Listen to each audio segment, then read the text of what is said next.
কান্নার কারণে একদিন রাত্রে বাইজিদের ওস্তাদ স্বপ্ন দেখায়। আল্লাহর নবী আসিয়া বলে, ওরে হুজুর, আপনি আর ঘুমায়েন না, আপনি কি বাইজিদের কান্না শোনেন না?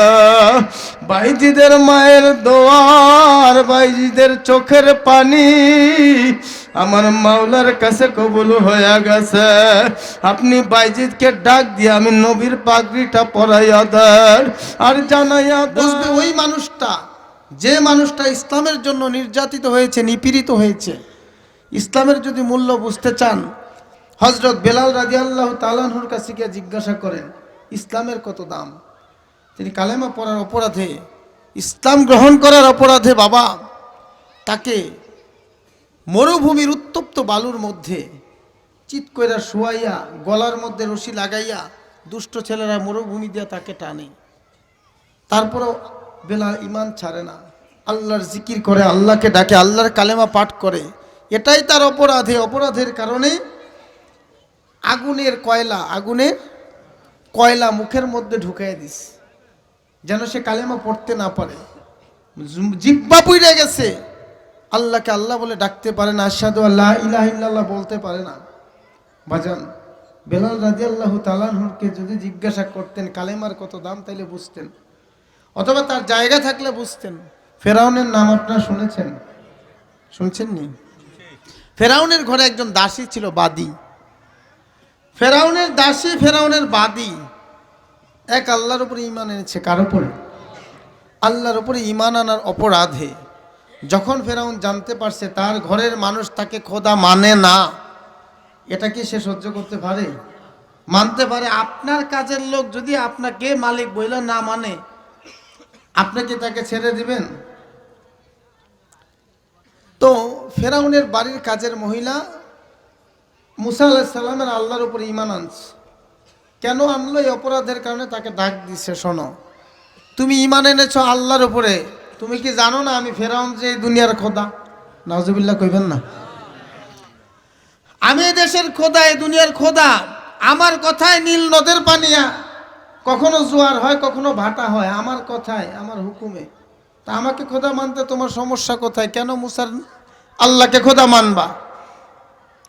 তখন সে বলেছে, আমি এক আল্লাহকে আমার সৃষ্টিকর্তা বলে স্বীকার করে বিশ্বাস করি, দুনিয়াতে আর কাউকে আল্লাহ বলে স্বীকার করতে পারি, সৃষ্টিকর্তা বলে স্বীকার করতে পারি।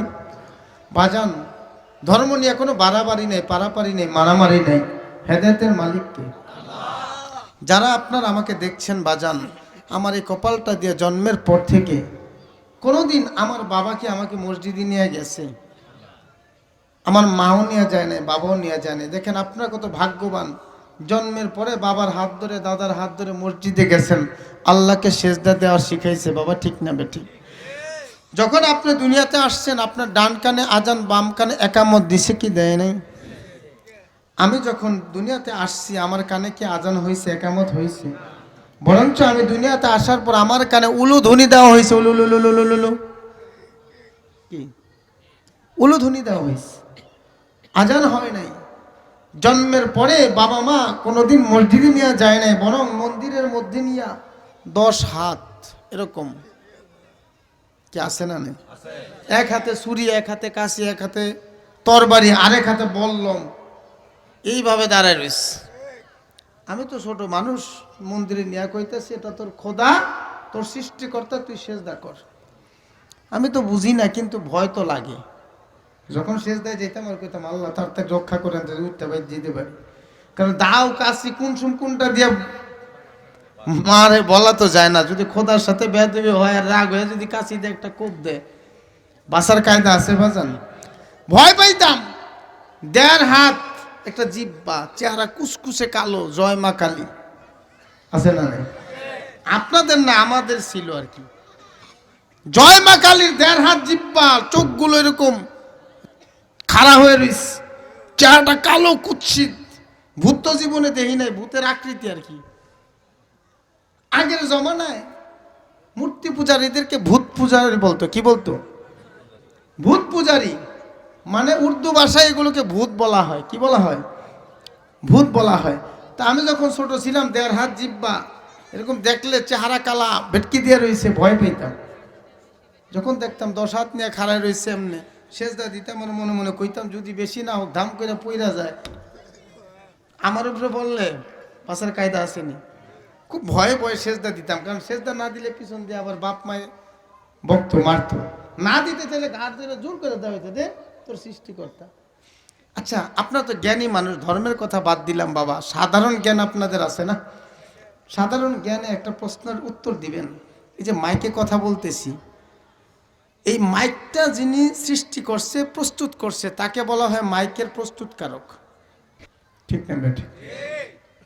এই মোবাইলে আমরা কথা বলি, মোবাইল ব্যবহার করি, মোবাইলটা যিনি প্রস্তুত করছে, বানাইছে, তাকে বলা হয় মোবাইলের প্রস্তুতকারক, মোবাইলের সৃষ্টিকর্তা। কথা কন নাকি?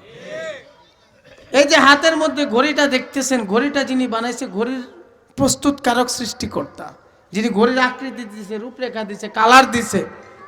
বাজান কথা ঠিক না বেঠি? এই পৃথিবীর ভিতরে বেশি দরকার নাই বাজান। আসলে আমি তো চিল্লাচিল্লি না করলে ওয়াজ করতে পারি না। আমার কাছে একজন এসে কইছে, হুজুর আপনি চিল্লাচিল্লি কম করে ওয়াজ করলে মহিলারা খুশি হয়। আমি মহিলাগুলোকে ওয়াজ করি না, ওই মহিলা ওয়াজ আমি করতে জানি না। যারা পুরুষ মানুষ মাঠে আসবে বসবে, আমার ওয়াজ তাদের জন্য। মহিলাদের ওয়াজ অন্য হুজুররা করবো, আমি পারি না। রাগ হয় না কেউ? রাগ হচ্ছে যে সামনে মানুষ না থাকলে আমি বয়ানই করতে পারি না, মহিলাকে ওয়াজ করবো কেমনে? বলতেছিলাম বাজান, আমাকে একটা প্রমাণ আপনারা দিবেন, একটা প্রমাণ দিবেন যে 33 কোটি মূর্তি দেবতা মিল্লা একটা মানুষ বানাইছে। যদি প্রমাণ দিতে পারেন, আগামীতে আবার তাদের ধর্ম গ্রহণ করুন। 33 কোটি দেবতা মিলা, দুর্গা, কালী, সরস্বতী মিলা একটা মানুষ সৃষ্টি করছে। যদি এরকম প্রমাণ কেউ দিতে পারেন, আমি কারো ধর্মের বিরোধী না, আমি তাদের ধর্ম আবার গ্রহণ করব। কি বলেন, পারবে? বাজান খুব ভালো করে বুঝবেন, মোবাইল যিনি সৃষ্টি করছে তিনি মোবাইলের সৃষ্টিকর্তা, মাইক যিনি সৃষ্টি করছে, বানাইছে, প্রস্তুত করছে, তিনি মাইকের সৃষ্টিকর্তা, ঘড়ি যিনি বানাইছে তিনি ঘড়ির সৃষ্টিকর্তা, বান্দা যিনি বানাইছে তিনি বান্দার সৃষ্টিকর্তা, মূর্তি যিনি বানাইছে তিনি মূর্তির সৃষ্টিকর্তা। কথা বলে বুঝেন না? মূর্তি মানুষ বানায় নাকি মানুষে মূর্তি বানায়? আপনারা দেখছেন মানুষে মূর্তি বানাইছে না মূর্তি মানুষ বানাইছে? তাহলে এখন আপনারা যদি বুঝা থাকেন, জ্ঞান বুঝ যদি আল্লাহ দিয়ে থাকে, তাইলে বলেন তো সৃষ্টিকর্তা মানুষের সৃষ্টিকর্তা মূর্তি নাকি মূর্তির সৃষ্টিকর্তা মানুষ? হ্যাঁ, মূর্তির সৃষ্টিকর্তাকে মানুষ। আর সৃষ্টিকর্তাকে যদি সেজদা করতে হয়, তাহলে মানুষ মূর্তিকে করবে নাকি মূর্তি মানুষকে করবে? হ্যাঁ, যদি সেজদা সৃষ্টিকর্তাকে করতে হয়, তাহলে মূর্তি তো মানুষ বানায় না, মানুষে মূর্তি বানাইছে, নিয়ম অনুযায়ী মূর্তি মানুষকে সেজদা করবে। আমরা মুসলমান, আমাদের ধর্মীয় বিশ্বাস, আমরা আল্লাহকে বানাই না, আল্লাহ আমাদেরকে বানাইছে। আমরা আল্লাহর আকৃতি দেই না, আল্লাহ আমাদের আকৃতি দিছে। এজন্য আল্লাহ আমাদের সেজদা করে না, আমরা আল্লাহকে সেজদা করি। কথা কি ক্লিয়ার না ভেজাল আছে? ঠিক আছে তো? নাকি আবার মুসলমান হয়ে ভুল করছি, কালেমা ভরে ভুল করছি নাকি? আমি যখন মুসলমান হয়েছি, আমার বাপ মা কি কইতো জানেন? কইতো আমি নাকি পাগল হয়ে গেছি, আমাকে নাকি ব্রেন ওয়াশ করা হয়েছে। বাজান অনেক কথা বলার দরকার, বলতেও মনে চায়, কিন্তু সময় তো আমাকে সুযোগ দিচ্ছে না। গতকালকে 11:30 স্টেজে পড়ছি, রাতে 1:30টায় মুনাজাত দিছি, মানুষ উঠে না, আমি মুনাজাত দিই কেমনে? যখন থেকে মানুষ উঠে যায় তখন সে মুনাজাত দিতে মনে চায়, যখন থেকে মানুষ যায় না, শুনতে চায়, তখন কি মুনাজাত দিতে মনে চায়? আপনাদের যেমন বয়ান শুনতে ভালো লাগে, আমাদের করতেও ভালো লাগে, যদি মানুষ শোনে। বুঝতে পারছেন? এখন সময় খুব সংক্ষেপ বাবা, সাধারণভাবে একটা কথা বলি, এই মূর্তি পূজা কোথা থেকে আসলো? ইব্রাহিম আলাইহিস সালাম নাম শুনছেন আপনারা? ইব্রাহিম আলাইহিস সালাম দুনিয়াতে আসার পরেই নবী, কি বলে, নবুয়ত না পাইলেও জন্মের পর থেকে আল্লাহর যে জ্ঞান, যে বুঝ জন্মের পরেই তার মধ্যে দিয়ে দিছে, ঠিক না বেটা? তিনি যে নবী হবেন, আল্লাহ যে নবী বানাবেন, সিদ্ধান্ত আল্লাহ আগে থেকেই নিয়ে রাখছে। যার কারণে যখন তিনি ছোট ছিলেন, নবুয়তি পাওয়ার আগে বাপ মায় মূর্তি পূজা করে, তিনি বিরোধিতা করার কারণে তাকে সবাই তার বিরোধিতা করে। তো ইব্রাহিম আলাইহিস সালাম চিন্তা করতেছে তাদেরকে তো বোঝানো যায় না, কি করব, মূর্তি দেখা তাদের এইগুলি তো সহ্য করা যায় না। তো হিন্দুদের একটা নিয়ম ছিল, মূর্তি পূজকদের একটা নিয়ম ছিল, তারা প্রতি সপ্তাহে বা মাসে একটা মেলা হইতো, সেইখানে মেলার ভিতরে যে যত মূর্তি বানাইতো এগুলো নিয়ে বিক্রি করত। একদিন সবাই যখন মেলায় মূর্তি নিয়ে বিক্রি করতে গেছে, ইব্রাহিম আলাইহিস সালাম যায় নাই। না যাওয়ার কারণ জিজ্ঞাসা করছে, বলা আমি অসুস্থ। আসলে অসুস্থ ছিলেন তিনি, শারীরিক না মানসিকভাবে তিনি কি ছিলেন, অসুস্থ ছিলেন, এইটাই বুঝাইছে। সে যাবে না মেলা, মূর্তি পূজা তার কাছে ভালো লাগে না। যেমন জন্মের পর থেকে আমার কাছে মূর্তি পূজা কোনোদিন ভালো লাগে নাই। খোদার কসম করি বলি বাজান, যখন আমি দেখতাম এরকম দাড়ি পাকা মানুষগুলো নামাজের জন্য অজু করে মসজিদের যাইতো, আল্লাহর কসম করে বলি তাদের চেহারা দেখলে আমার কলিজা অটোমেটিক ঠান্ডা হয়ে যেত। যখন আমি মসজিদের সামনে দিয়ে যাইতাম, বাহির থেকে দেখতাম তাকাইয়া মুসল্লিরা নামাজ পড়ে রুকু করে সেজদা দেয়, খোদার কসম করে বলি কোন শক্তি আমাকে মসজিদ থেকে টানতো আমি আজও জানি না। হেদায়েতের মালিক কে? আল্লাহ হেদায়েত দিবেন, এই জন্য টানটা আগে থেকেই দিচ্ছেন, ঠিক না বেঠিক? জানলে খুশি হবেন, আল্লাহ পাক রব্বুল আলামিন আমাকে স্বপ্নের মাধ্যমে কালেমা পড়ার তৌফিক দান করছে। তো বিশেষ আল্লাহ পাকের একটা কুদরত ছাড়া এটা কোনোদিন সম্ভব না। আজকে সময় নাই, যদি সুযোগ হয় আরেকদিন বলবো ইনশাআল্লাহ। বলতেছিলাম ইব্রাহিম আলাইহিস সালাম আল্লাহর নবী, তিনি মূর্তি পূজার পক্ষে ছিলেন না বিপক্ষে ছিলেন? তিনি আল্লাহর পক্ষে ছিলেন না বিপক্ষে ছিলেন? বাজান, মূর্তি নিয়ে যখন বাজারে যাবে, মেলায় যাবে, তিনি যায় নাই। তিনি যেই ঘরে মূর্তিগুলো বানানো ছিল ঘুরা ঘুরা দেখতেছে, আর মেজাজটা কেমন জানি গরম হয়ে যেতেছে। ধরেন আমি তো মুসলমান, আপনিও মুসলমান, যদি আপনার চোখের সামনে আল্লাহর বিরোধিতা হয়, ইসলামের বিরোধিতা হয়, আপনাদের কি ভালো লাগবে? সহ্য হয়? হয় না। এখন ইব্রাহিম আলাইহিস সালাম ঘুরা ঘুরা মূর্তিগুলো দেখার শরীরের মধ্যে খালি রাগ হয়। রাগের এক পর্যায়ে কুড়াল একটা নিয়ে কুবানো শুরু করছে। কুবাইতে কুবাইতে, কারো হাত নাই, কারো মুখ নাই, কারো চোখ নাই, কারো কান নাই, কারো হাত আছে পাও নাই, পাও আছে হাত নাই, কারো অর্ধেক ভাঙ্গা ফেলাইছে। সব ভাঙ্গা টাঙ্গা চিন্তা করা হয় যেগুলি বাংলাম মেলার থেকে আইসা বাপ মায় যদি কয় এই মূর্তি ভাঙছে কেটা, কি জবাব দিব? বুদ্ধি খাটাইয়া সব মূর্তির মধ্যে যেটা বড় ছিল, এই বড় মূর্তির কান্দের মধ্যে কুড়ালটা ঝুলায় রাখছে। এখন বাড়িতে আইসা সবাই দেখে, কি রে আমাকে ওই খোদার এই বেকায়দা করলো কেনা?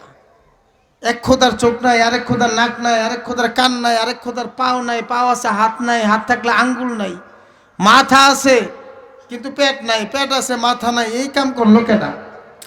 এখন খুঁজতে খুঁজতে দেখে ওই দিন ওই সময় একমাত্র ইব্রাহিম আলাইহিস সালাম ছাড়া ওইখানে আর কেউ ছিল না। সবাই তো ওই মেলায় গেছে, মূর্তি নিয়ে ব্যস্ত ছিল, সে যায় নাই।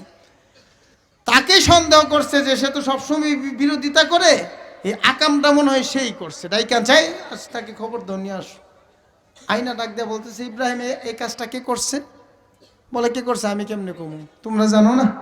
কয় না, আমরা জানলে কি জিগাইতাম নি। কয় যদি তোমরা না জানো তাহলে তোমাদের এই সব খোদার মধ্যে বড় খোদার কান্দে কোরাল দেখতেছ? কয় হ্যাঁ। কয় তাহলে কামটা মনে হয় এই করছে, কারণ এগুলো ভাঙতেও তো কোরাল লাগছে, কোরাল তো তার কান্দের উপরে দেখা যায়, তাহলে মনে হয় সে করছে। কয় সে কিভাবে করবে, তার কি সে ক্ষমতা আছে কাউকে মারা? তখন ইব্রাহিম আলাইহিস সালাম কয়, সেই করছে মনে হয়, ভালো করে জিজ্ঞাসা করো। কয় জিজ্ঞাসা করলে সে উত্তর দিবে কেমনে? মূর্তির কি কথা বলার খুব শক্তি আছে, কথা বলতে পারে? তাকে জিজ্ঞাসা করবো, সে যে উত্তর দিবে ভাঙছে কি ভাঙ্গে নাই, তার কি কথা বলার শক্তি আছে? তখন ইব্রাহিম আলাইহিস সালাম বলে, যেই খোদাকে মাইরা ফালাইলে, হাত ভাঙলে, পাও ভাঙলে, মাথা ফাটাইলে, যে খোদা নিজেকে নিজে রক্ষা করতে পারে না, তুমি বিপদে পড়লে সেই খোদা তোমাকে কেমনে রক্ষা করবে? যে খোদা নিজে খাইতে পারে না, চলতে পারে না, কথা বলতে পারে না, সেই খোদা তোমাদেরকে পরকালে মুক্তি কিভাবে দিবে? এই মূর্তির পূজা বন্ধ করে দাও, এক আল্লাহর ইবাদত করো। সুবহানাল্লাহ। কথাটা কি ভুল ছিল না ঠিক ছিল? ঠিক কথা বলার কারণে ইব্রাহিম আলাইহিস সালামের শাস্তি হইল, নমরুদের শাস্তি ঘোষণা করছে, তাকে দুনিয়াতে রাখবে না, আগুনে জ্বালায়া পুরা দুনিয়া থেকে বিদায় কইরা দিবে। লম্বা ঘটনা সংক্ষেপে বলতেছি বাজান, পরামর্শ অনুযায়ী আগুনের কুণ্ডুলি বানাইয়া দূর থেকে যখন আগুনের মধ্যে নিক্ষেপ করছে, দাও দাও করে আগুন জ্বলতেছে, মনে করছে সবাই আগুনে ফালাইলে পুইরা যাবে। কিন্তু আল্লাহ পাক রব্বুল আলামিন আগুনকে নির্দেশ দিয়েছেন, ইয়া নারু কুনি বারদাও ওয়া সালামান আলা ইব্রাহিম, হে আগুন আমার নবী ইব্রাহিমের উপরে শান্তিদায়ক হয়ে যাও। জোরে কন্যা ছিল, আগুনে ফালাইছে তাকে পোড়ানোর জন্য, মারার জন্য। ফালানোর পর দূর থেকে নমরুদ তাকায় দেখে যে ইব্রাহিম আলাইহিস সালাম হাঁটতেছে, ঘুরতেছে, খেলতেছে, কোনো পেরেশানি নেই। রাগ হইয়া বলতেছে, কি রে আগুন, তোর কি হইল? তোর কি পাওয়ার কইমা গেল নাকি? এতদিন ধরে জ্বালাইয়া পুরে তোকে শক্তি পাওয়ার বাড়াইলাম, আর ইব্রাহিম তোর ভিতরে কি হাঁটাহাঁটি করে, ঘোরাঘুরি করে, তাকে পোড়াও না কেন? তোর তো দায়িত্ব তাকে পুড়াইয়া দেওয়া। আল্লাহ আগুনের জবান খুইলা দিছে। আগুন ডাক দেয়া বলতেছে, নমরুদ আমার ক্ষমতা আছে না নাই? তোর হাতটা একটু বাড়ায় দেখ। আমি আগুনের পাওয়ার আছে না নাই? তোর হাতটা একটু বাড়া, আমি দেখায় দেই। বাজান হেফাজতের মালিক কে? লম্বা করব না, সংক্ষেপে বলি, আমার এই কপালটা দিয়ে 21 বছর মূর্তি পূজা করার পরে বাজান, আমার এই কপালটাকে মূর্তির পায়ের নিচ থেকে ওঠা মন্দির থেকে বাহির করে আল্লাহর কুদরতি কদমে সেজদা দেওয়ার তৌফিক দিয়েছেন কে? জোরে বলেন না কে? শুধু আমাকে নয় বাবা, আমার যে পিতা, আমি মুসলমান হওয়ার পর আমাকে হত্যা করতে চেয়েছে। কেন মুসলমান হইলাম? অপরাধে আমাকে জবাই করতে চেয়েছে, ঘোষণা দিয়েছে। আল্লাহ পাকের খাস মেহেরবানি, আপনাদের দোয়ার বরকতে দীর্ঘ 14 বছর পর আইসা, এক যুগ পার হওয়ার পরে আমার ওই বাবা আমার হাতে হাত রেখা কালেমা পড়া মুসলমান হল। বাজান, আল্লাহ যদি হেদায়েত না দিতেন হয়তো বা আমিও কোনোদিন জান্নাতের পথে আসতে পারতাম না। আপনাদের কাছে দোয়া চাই, আল্লাহ যেন মৌত পর্যন্ত এই পথে রাখে। বলেন না আমি ওদিকে আর যাব না, লম্বা করব না, কেউ ভুল বুঝবেন না। আল্লাহর কাছে একমাত্র মনোনীত ধর্মের নাম কি বাজান? জোরে বলেন, আরো জোরে। আল্লাহর কাছে একমাত্র মনোনীত ধর্মের নাম ইসলাম। ইসলাম ব্যতীত অন্য কোনো পথে, অন্য কোনো মতে গিয়া পরকালে মুক্তির আশা করা ওই রকম বোকামি, মাদার গাছ লাগায় আম খাওয়ার আশা করা যেই রকম বোকামি। কেউ যদি না বুঝেন আমার কাছে পার্সোনালি আসবেন, সময় নিয়ে হাতে কলমে, খাতা কলমে বুঝাই দিতে না পারলে হয়তো বুঝাই দিব, নাহলে আপনারটা বুঝা নিব। এখন মাহফিল সময় কম, লম্বা করছি না। বাজান বলতেছিলাম মায়ের কথা। আপনি আমি যত ভালো থাকি আর খারাপ থাকি, দুনিয়াতে আজকে আছি, একদিন দুনিয়া থেকে যেতে হবে কি হবে না? হাত উঠাইছিলাম, অনেকেরই মা অন্ধকার কবরে চইলা গেছে, বাবা অন্ধকার কবরে চইলা গেছে। বাজান, আমরা মানুষ এত বড় নিমক হারাম যে মা নিজের জীবনে কোনোদিন সন্তানকে রেখে ভালো খাবারটা মুখে দেয় নাই, যেই বাবা নিজের জিন্দেগিতে সন্তানকে ভালো পোশাক না পরায় নিজে ভালো পোশাক, যে মা বাবা সন্তানের ভালোর জন্য সারা জীবন কানলো, চেষ্টা করলো, মেহনত করলো, পরিশ্রম করে গাড়ি বাড়ি তৈরি করে রাখলো, ওই মা যখন কবরে চইলা যায়, আমরা সন্তান এত নিমক হারাম বেঈমান যে সেই মা বাবাকে ভুইলা যায়, হাত তুইলা দোয়া করার সময়টা পায় না। অথচ দেখেন, যখন আপনি আমি অসুস্থ ছিলাম, মা বাবা সারা রাত্র ঘুমায় নাই, কখন আমার সন্তানের কি দরকার পড়ে, কি চায়, কখন চিৎকার মারে, কি বাবা ঠিক না বেঠিক। হয়তো অনেকে বুঝবে না, কিন্তু যাদের সন্তান আছে তারা বুঝবে। বাজান, যাদের মা আছে, বাবা আছে, মনে করেন আপনাদের কপালটা বড় ভালো, এখনো জান্নাতে যাওয়ার জন্য আপনাদের রাস্তা সহজ আছে, ঠিক না বেঠিক? মা বাবার খেদমত করবেন, আল্লাহ জান্নাতের জন্য রাস্তাটা আপনার দিকে আগায় দিবে। ওই যে ইমানের কথা, যে কথার থেকে আইসা পড়ছি, ফেরাউনের ঘরের বাদী, ফেরাউনের উপরে ইমান না আনার কারণে ইসলামের যে কি দাম, তাকে ডাক দিয়া ওই বাদীর সামনে বলতেছে, তুমি যদি আমাকে খোদা না মানো, তোমার যে সন্তান দেখতেছো, আগুনের মধ্যে কড়াই রেখে, তেল আছে না, তেল গরম করছে, গরম করে বলতেছে, তোমার চোখের সামনে তোমার সন্তানকে গরম তেলে ফালাই দিব, যদি আল্লাহর উপরে ইমান না ফেরাও, আমি ফেরাউনের উপরে ইমান না আনো বাবা। কথা বলার পর মহিলা বলতেছে যে আল্লাহর উপরে ইমান এনেছি, জীবন যাইতে পারে, কোনোদিন ইসলাম ছাড়তে পারবো না। তখন মায়ের সামনে ছোট বাচ্চা, 6 বছরের বাচ্চাটাকে এই গরম উত্তপ্ত তেলের মধ্যে ফেরাউন ফালাই দিস। যখন তাকে উঠানো হয়েছে, শরীরে কোনো গোশত নাই, শুধু হাড্ডিগুলো, শরীরে খাঁচাগুলো উঠছে, দেখায় বলতেছে দেখ তোর সামনে তোর সন্তান কি করছে, এখনো সময় আছে, ইসলাম ছাড়ো, আল্লাহকে ছাড়ো, আমি ফেরাউনকে আল্লাহ খোদা বলে মানো, আমার ধর্ম গ্রহণ করো, নাইলে তোমার বড় ছেলের একই ঘটনা ঘটবে। বেচারা এমন ইমানদার, এমন মুসলমান, বলতেছে ফেরাউন ছোট ছেলেকে যে অবস্থা করছো, বড় ছেলে যে করবা না, ওইটা তোমার প্রতি আমার বিশ্বাস নাই, তুমি করতে পারো, তবে জানিয়ে রাখিও তুমি যতই কিছু করো, আমার ভিতরে যে ইমান ঢুকেছে, আল্লাহর ভয় ঢুকেছে, আমি যে রবকে ভালোবাসি, ওই রবের থেকে আমার ইমান, আমার মুখ কোনোদিন ফিরাইতে পারবো না। এই কথা বলার সঙ্গে সঙ্গে আবার বড় ছেলেটাকে উত্তপ্ত গরম কড়াইয়ের মধ্যে ফালাই দিছে। বাজান আপনি একটু ভাবেন তো, আপনার আমার কলিজার টুকরা সন্তানকে যদি এইভাবে গরম তেলের মধ্যে ফালাইয়া দুনিয়া থেকে বিদায় করে, কোনো বাবা এমন আছেন যেটা দেখে সহ্য করতে পারবেন?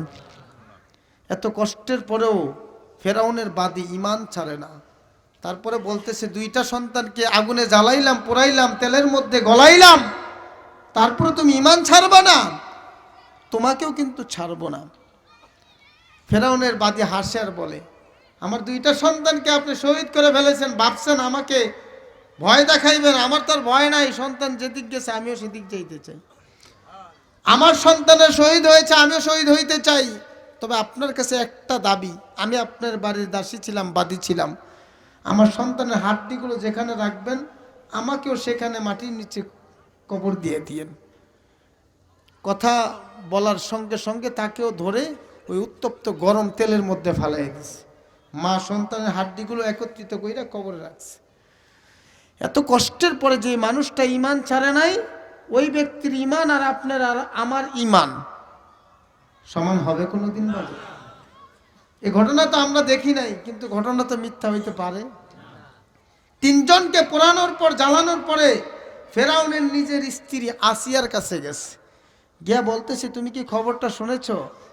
বলে হ্যাঁ শুনেছি। তো শোনার পরে তোমার ভিতরে কি প্রতিক্রিয়া? বলে আমার ভিতরে আগে যে প্রতিক্রিয়া ছিল, তার ওই প্রতিক্রিয়া আগের চেয়ে এখন শত শত হাজার হাজার গুণ বাইরে গেছে। সুবহানাল্লাহ। বলে কি বলতেছো, বুঝায় বলো। বলে তুমি যে আল্লাহর উপরে ঈমান আনার কারণে আমার দাসীকে এবং তার সন্তানদেরকে আগুনে জ্বালায় পুরো দুনিয়া থেকে বিদায় কইরা দিছো, জ্বালানোর আগে, পোড়ানোর আগে আমার ঈমানটা যত মজবুত ছিল, এইটা দেখার পরে আমার ঈমান আমার আরো বেশি মজবুত হয়ে গেছে।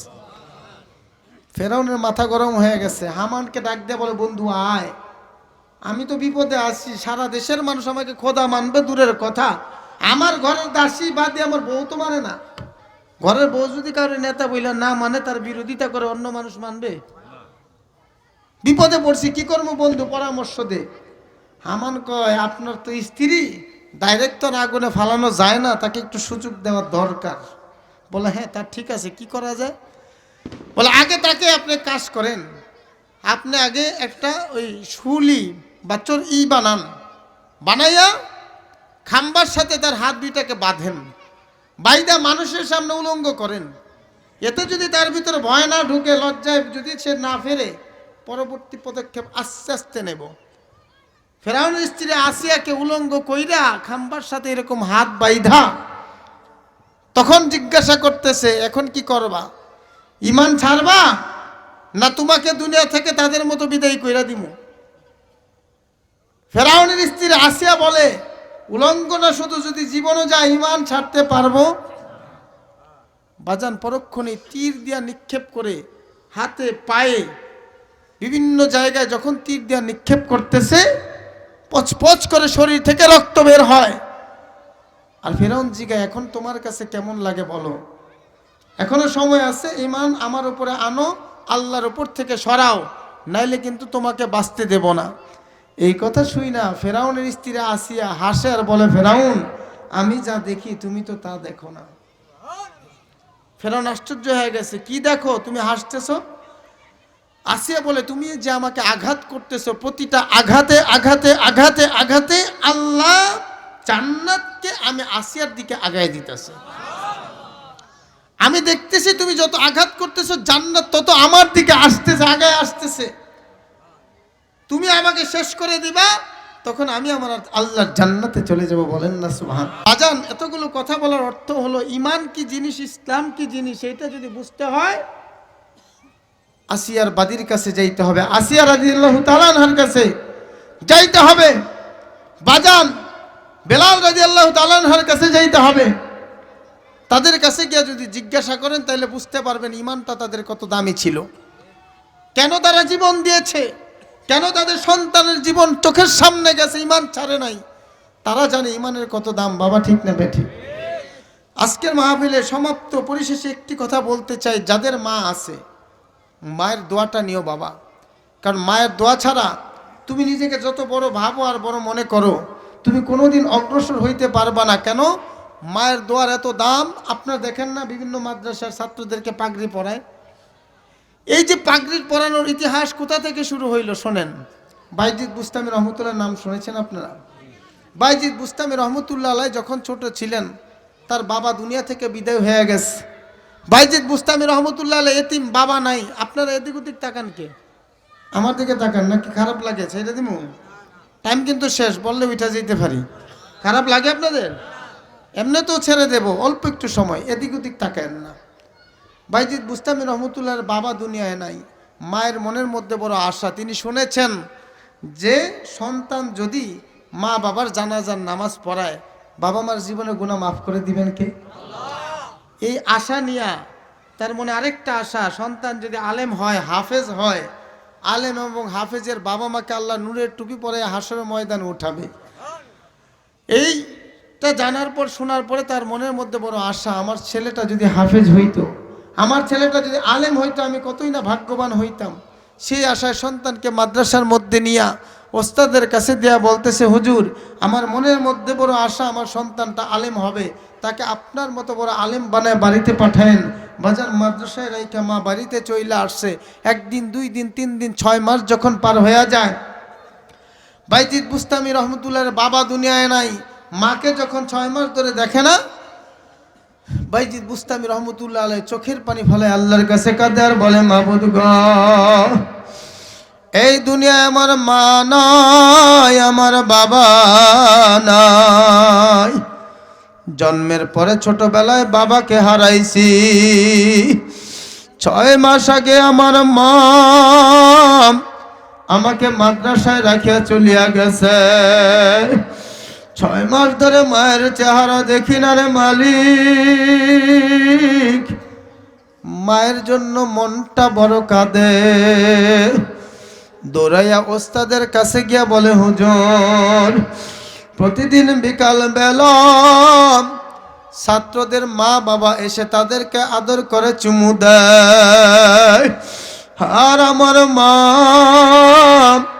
আমাকে 6 মাস আগে মাদ্রাসায় রেখে গেল, আর তো দেখতে আসলো না হুজুর। আমার বাবা তো এই দুনিয়ায় নাই, আমি এখন আমার মাকেও দেখি না, বাবাকেও দেখি না হুজুর। আমার তো মনে চায় আমার মাকে একটু দেখতে যাব, আমাকে ছুটি দিবেন নি? ওস্তাদ বলে, বাবা বাইজিদ, তোমার মা যখন তোমাকে আমার কাছে রেখে গেছে রে বাবা, তখন তার শর্ত ছিল তোমাকে বড় আলেম বানায় বাড়িতে পাঠানোর জন্য। তুমি তো আলেম হইতে পারো নাই রে বাবা, তোমাকে আমি কেমনে ছুটি দেব বলো? বাইজিদ বলে, কি করব হুজুর, আমার তো মানে না, মায়ের চেহারা অনেক দিন দেখি না, মাকে দেখতে মনে চায় হুজুর, আমাকে একটু ছুটি দেন। এখন ওস্তাদ নিরুপায় হইয়া সন্তানের দাবিও ফালাইতে পারে না, ওদিকে মায়ের শর্ত ভঙ্গ করতে পারে না। হিকমত করে কিছু পড়া দেখাইয়া দিছে। বলতেছে, পড়াটা দিলাম, যদি মুখস্থ কইরা শোনাইতে পারো তাহলে তোমাকে ছুটির ব্যবস্থা করব। শর্ত অনুযায়ী বাইজিদ বুস্তামি রহমতুল্লাহ আলাইহি কিতাব খুলিয়া দেখে 15 দিনের পড়া। একদিনে মুখস্থ করা সম্ভব না। আর ওস্তাদের খেয়াল ছিল এই পড়াটা দিবসে মুখস্থ করতে পারবে না, ছুটির দাবিও করতে পারবে না। এই খেয়ালে 15 দিনের পড়া দিছে। বাইজিদ কিতাব খুলিয়া 2 চোখের পানি ফালায় কাঁদে আর আল্লাহকে ডাক দিয়া বলে, মালিক আমার বাবা নাই, আমি বড় এতিম রে মালিক। মাকে দেখার জন্য মনটা মানে না। আল্লাহ আমি আমার মাকে দেখতে চাই, তুমি একটু ব্যবস্থা করিয়া দাও আল্লাহ। ওস্তাদ যে শর্ত দিয়েছে 15 দিনের পড়া, তুমি ইচ্ছা করলে 15 দিনে মুখস্থ করাইতে পারো, তুমি ইচ্ছা করলে 15 মিনিটে মুখস্থ করাইতে পারো। মালিক আমার মাকে দেখতে চাই, ব্যবস্থা করিয়া দাও। ছোট বাচ্চাটা যখন সেজদায় পড়িয়া কান্দায়, আমার মাওলার কুদরতি কলিজার মধ্যে জোশ মারিয়া গেছে। রাত্রি ফজর হইয়া যখন আজান দিছে, বাইজিদ বুস্তামি রহমতুল্লাহ আলাইহি ফজরের নামাজ পড়িয়া যেই পড়ার দিকে তাকায়, সঙ্গে সঙ্গে পড়াটা মুখস্থ হইয়া যায়। বাজান পড়াটা মুখস্থ করার পর ওস্তাদের কাছে গিয়ে বলে, হুজুর শর্ত অনুযায়ী পড়া মুখস্থ করছে, এখন ছুটি দিবেননি বলেন। ওস্তাদ বলে, এটা তো সম্ভব না, কিভাবে মুখস্থ করছ আমাকে বইরা শোনাও। বাইজিদ বুস্তামি রহমতুল্লাহ এক বসায় 15 দিনের পড়াশোনা দিছে। ওস্তাদ বুঝিয়া গেছে এটা কোনোদিন সম্ভব না, আল্লাহর রহমত ব্যতীত সম্ভব না। তখন ওস্তাদ বলে, যা বাইজিদ তোকে ছুটি দিলাম, মাকে দেখে চলিয়া আসবে। বাইজিদ বুস্তামি রহমতুল্লাহ আলাইহি ছুটি পাইয়া মনের মধ্যে খুশি নিয়ে বাড়ির দিকে যায়। বাড়ির সামনে দরজায় গিয়া ডাক দিয়া বলে, মা গো আমার বাবা নাই, 6 মাস আগে তুমি আমাকে মাদ্রাসায় রেখে আসছো গো মা। 6 মাসের ভিতরে তোমার চেহারা দেখি নাই, তুমি কেন মাদ্রাসায় গেল না? আমাকে কি দেখতে তোমার মনে চায় না? ওইদিকে মায়ের কলিজা সিরিয়া যায়, মা সহ্য করতে পারে না, মা কান্দে কিন্তু দরজা খোলে না। মায়ের ঘরের ভিতর থেকে বলে, তুই আমার বাইজিদ হইতে পারো না, আমি দরজা খুলবো না। বাইজিদ বলে, মাগো কেন? 6 মাসে কি তুমি আমার কণ্ঠ ভুলিয়া গেছো নাকি? আমার কণ্ঠ শুনিয়ে তুমি কি আমাকে চেনো না? ও মা দরজা খুলিয়া দেখো, আমি অন্য কেউ না, আমি তোমার ছেলে বাইজিদ রে মা। একটু দরজাটা খুলো, মন বড় ছটফট করে তোমাকে দেখার জন্য। বাইজিদের মুস্তামির রহমতুল্লাহ মা ঘর থেকে আওয়াজ দেয়, রে বাইজিদ আমি তো আমার মালিকের কাছে নিয়ত করেছি, যতদিন তুই আলেম হবি না ততদিন আমি তোর মুখ দেখব না। তুই যতই কান্দ আমি দরজা খুলব না। তখন বাইজিদ নিরুপায় হয়ে বলে, মা গো আমি তোমাকে কথা দিচ্ছি, আমি তোমার ঘরেও যাব না, শুধু বাইরে থেকে তোমাকে একটা নজর দেখব। আমি ছোট মানুষ, আমার মতো কত সন্তান মায়ের কুলে যায়, বাবা মার আদর পায়, আমার তো বাবা নাই, তুমিও যাও না গো মা। ওস্তাদের শর্ত অনুযায়ী পড়াশোনায় আসছি, ওস্তাদের ছুটি নিয়ে আসছি, মা একটু তোমার চেহারাটা দেখাইয়া দাও, তোমাকে দেখে আমি মাদ্রাসায় চলিয়া যাব মা, কথা দিচ্ছি ঘরে ঢুকবো না। বাইজিদের মা বলে, তোমার জন্য দরজা খোলার কোনো ব্যবস্থা নাই, তুমি যেই দিন আলেম হইতে পারবা সেই দিন বাড়িতে আইবা। নিরাশে ছোট ছেলে বাইজিদ কানতে কানতে মাদ্রাসার দিকে যায়। সারাদিন লেখাপড়া করে, রাতে তাহাজ্জুদের নামাজে দাঁড়াইয়া মালিকের কাছে কাঁদে কাঁদে বলে, রে মালিক আমি বড় এতিম, এই দুনিয়ায় আমার বাবা বলতে কেউ নেই, আমার মা শর্ত দিছে আলেম না হইলে ঘরে ঢুকতে দিবে না, মাবুদ গো, তুমি আমাকে আলেম বানাইয়া দাও। এদিকে বাইজিদ মালিকের কাছে কান্দে, আর ওইদিকে মালিকের কাছে বাইজিদের মা সারা রাত্র ঘুমায় না, চোখের পানি ফলাইয়া কাঁদে আর বলে, মালিক আমার বাইজিদ বড় এতিম রে মালিক, তুমি আমার বাইজিদকে কবুল করে দাও। মায়ের দোয়ার বরকতে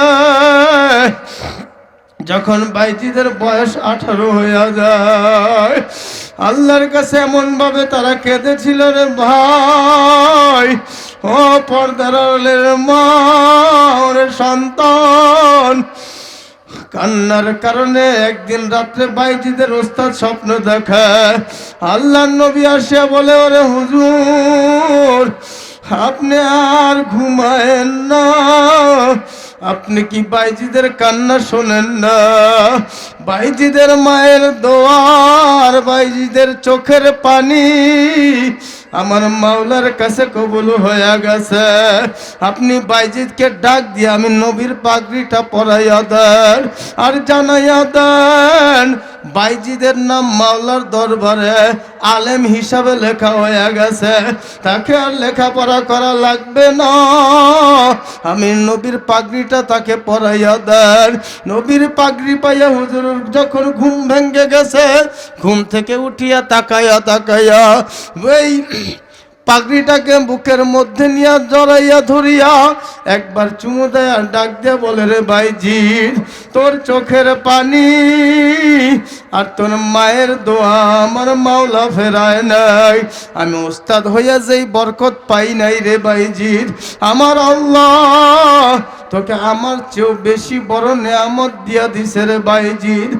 আয় আয় আয়, তোকে আর পড়া লাগবে না, তাকায়া দেখ নবীর পাগড়ি তোকে দিয়া গেছে, নবী আদেশ করিয়া গেছে পাগড়ি তোকে পরাইয়া দেওয়ার জন্য। বাইজিদকে ডাক দিয়া পাগড়িটা বাইজিদের মাথায় পরাইয়া দিয়া এখন বলে, যা তোর মাকে ডাক দিয়া মার সঙ্গে দেখা করে যা। এখন বাইজিদ খুশি হইয়া বাড়িতে গিয়া যখন মাকে ডাক দিছে, মা গো, আমি তোমার বাইজিদ এসেছি, দরজা খুলবানি। ডাক দেওয়ার সঙ্গে সঙ্গে মা দরজা খুলিয়া দিছে, বলে, বাবা আয় আয় আয়, আমি তো তোর জন্য অপেক্ষা করতেছি রে বাবা। বাইজিদ ডাক দেয়া বলে, মা গো, ওই দিন ছোটবেলায় যখন আসলাম কানলাম, দরজা খুলতে বললাম, তুমি আসলা না, দরজা খুললা না, দেখা দিলা না, আর আজকে ডাক দেওয়ার সঙ্গে সঙ্গে কেন চলিয়ে আসলা, কেন দরজা খুললা? বাইজিদের মায়ে বলে, বাবা ওই দিন তুমি এসেছো কিন্তু নবী তো আসে নাই। গতকাল রাত্রে আল্লাহর রাসূল আইসা আমাকে ডাক দিয়ে বলে, রে বাইজিদের মা, তোমাকে আর কাঁদতে হবে না, তোমার বাইজিদের নাম মাওলার দফতরে বেলায়েতের দরজা খুলিয়া দিছে। জোরে কোন সুবহানাল্লাহ। যদি আল্লাহর রাসূলের থেকে মেসেজ না পাইতাম, আজকেও যদি তুমি চিৎকার মারিয়া কাঁদতা, আমি কোনোদিন দরজা খুলতাম না। বাজান, বাইজিদ বুস্তামি রহমতুল্লাহ আলাইহির মায়ের দোয়ার বরকতে বাইজিদ বুস্তামি রহমতুল্লাহ আলাইহিকে আল্লাহ পাক রব্বুল আলামিন এমন ভাবে কবুল করছে। এক বৈঠকে বৈশা বাইজিদ বুস্তামি রহমতুল্লাহ আলাইহি বয়ান করতেছে, তার বয়ানে এক মজলিসে কমপক্ষে 5 লক্ষ খ্রিস্টান মুসলমান হয়ে গেছে। ও বাজান, সময় নাই, এখানে অনেকের মা নাই, বাবা নাই, অন্ধকার কবরে চলে গেছে। এই মাদ্রাসা থেকে আলেম হবে, হাফেজ হবে, জানি না কার দোয়া এখানে কবুল হবে, কার সন্তান বড় আলেম হবে। আজকে এই মজলিসের মধ্যে অনেকের মা নাই, বাবা নাই, হাত উঠাইছেন। আজকে একটা মানুষ দেখতে চাই কোরআনের জন্য, ইসলামের জন্য মায়ের পাগল কে আছেন মার নামে।